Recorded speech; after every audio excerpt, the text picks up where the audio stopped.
Merhaba arkadaşlar, biz robotik çocuklarız. Elektrik devreleri yeni başlayanlar için paralel ve seri bağlı devrelerin özelliklerinin anlaşılması genellikle biraz zor oluyor.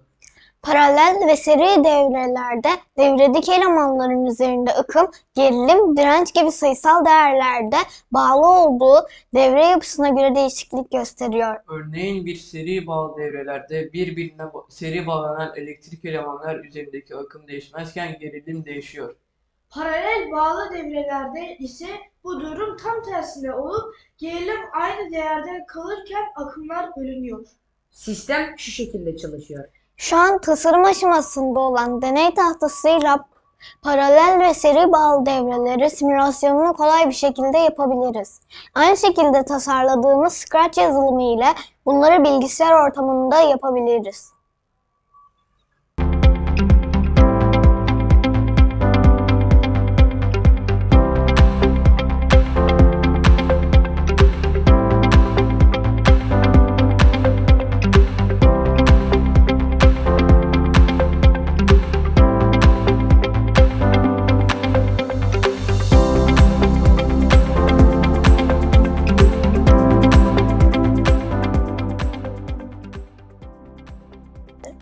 Biz robotik çocuklarız.